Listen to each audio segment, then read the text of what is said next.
This is my response to Hutch. I'm going to start off by saying, grrr, grrr. You've disrupted my filming schedule. I had it all mapped out on what films I was going to make when and what I was going to do before I went off to Australia, but grrr, you've disrupted it. Secondly, I also want to say thank you. You've forced me to go and say hello to some of my friends I've not talked to in a while, and this is obviously in light of you saying about people name dropping their friends list. Now, with regards to the whole fame and the money and the commentary scene, I will confess I am going to start off by having a very negative aspect behind it. As I've mentioned on previous attempts and blogs and whatnots, I am a machinima maker. You know, I'm curious about making something visually interesting and has a plot and concept and story, plot and cinematography. I use the word plot about 4 times there. So hence, the commentary scene I have little direct interest in. I see it as an odd curiosity that so many people on YouTube are doing it, are interested in it, and spend their entire lives revolved around it. Like you, I won't name names, but there are a scary amount of people that are so fixated upon this as almost like a job, actually. Well, considering some of them get paid, it is their job. So. But yes, I would agree that there has been a general decline in the quality of commentaries of late. I think this all started around when people started getting paid for their work. When they started becoming professionals. Unfortunately, at the same time as that, there wasn't as I said, the quality has declined. So, whilst the people are being paid as professionals, they aren't showing a level of professionalism. Namely, they aren't adhering to a very high standard. They're just pooping out videos left, right, and centre. Primarily just to get a couple of hits or get a couple of 1,000 views or whatever. The idea behind it is they get paid per video. And likewise, obviously, once they get past a certain amount, they get paid per click. I don't agree with that mentality. I don't, in principle. You know. This could come down to the fact I have a well-paying job myself, so I'm not worried about the financial aspects of making these kind of videos as a job. Yes. But yes, I do think the quality has declined. And as I said, I think this has started around about the time when people start getting paid for them. I'm sorry to harp on about the same point. You know, go back 2 years, you know, the whole Respawn community wasn't there. You know, the idea of gameplay and commentary was a minority potentially on YouTube. You know, you saw lots of lovely montages, and I can respect a montage more than a commentary. Okay, there's been effort into it. There's usually some level of editing, a choice of video to audio choice, and also there's a lot of special effects added in to sparkle it up. So I can respect a montage maker. You know, there is skill in that. But don't expect me to, bow down to them for the gameplay content. You know, the gameplay content is something you orchestrate effectively, or you are lucky and you capture it in a live game, or you leave your demo player running and you catch a whole stream of files when you're playing in public or in a league match. I don't mind how you guys capture it. I remember going. Yeah, sorry, this will sound like a bit old-fashioned aside. I remember a long time ago, when, for me, the first person that got accepted into the Machinima Director program, when you actually read the contract, we were referred to as consultants, but the first Machinima Director to get accepted into the Machinima.com program, and has then gone on to make lots and lots of hits, was Xanatos. You know, I think initially when we heard of that, oh my god, Xanatos is moving all of his videos over to Machinima.com network, and it's not going to be on his channel. No, but it'll be in his favourite list. Oh, that's okay then. So we still got access to them. Fine. In the next week that followed, all of his videos went off his channel and got uploaded to Machinima.com. And the upshot of that was that popularity of Machinima increased. Well, from my perspective, popularity of Machinima increased. So much so that I went along to the Machinima.com website and had a look at what was there in the forums. And if you actually look, you know, dare I say, if you are also on the Machinima.com forums, you'll see how long I've been there for. It's right about the same time that Kevin joined up there. And when I then investigated further, you know, there are other people that had been invited into the program, and this was almost like it's a case you had to be invited in rather than you apply to join. So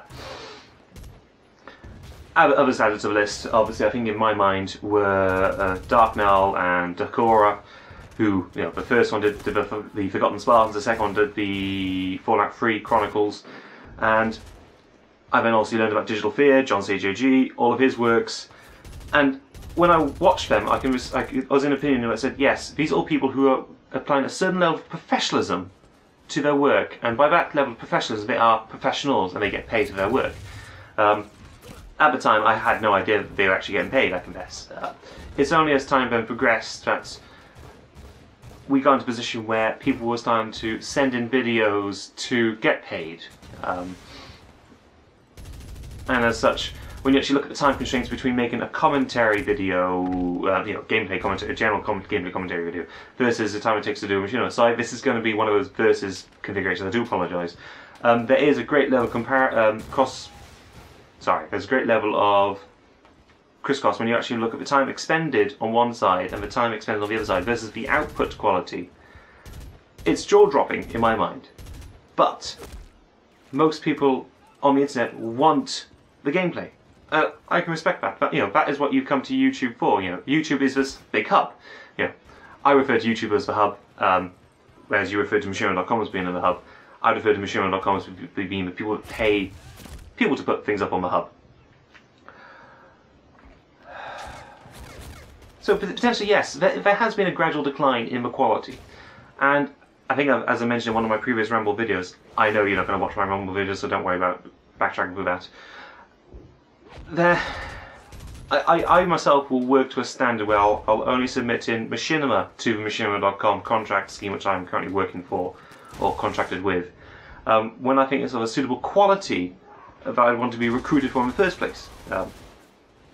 I won't deny I have sent in 1 or 2 poopy videos just to make a quota, so to speak. And ironically, those poopy videos have tended to have the most hits and views out of all my work I've submitted to the network, which does baffle me a little bit. And unfortunately, when I've actually gone back and actually dissected them all, it's more case that all the videos that are being videos that are getting the most views are essentially videos which have the right tags on, and essentially they're all SEO labelled videos that as soon as you go into Google you put up a string of context and you get this video. And I think, should we be in a position where we are making videos just to attract hits, or should we be making videos that we want to entertain people with? That's just my thoughts on the matter. It was good. A good angle you went with actually is saying that if you don't like somebody's videos, don't click on it. And I fully subscribe to that theory myself. Is sorry to keep harping on about this, and I know you use this guy's tag as well. You know, Unit as an example. A lot of people don't like his videos, but obviously he has a core fan base that like it, and he then has a slightly larger fan base that don't like him. And it's these two conflicting groups that generate the vast volume of views on videos like this, and increases notoriety, increase the payment he gets paid for his work, blah blah blah blah blah, and it self-perpetuates. And so before making this video, I've gone away and I've counted. He's got about 5 different channels, and I think 4 of them have YouTube partner status. So he's getting paid 4 out of 5 of his, 4 out of 5 of his channels are getting paid for.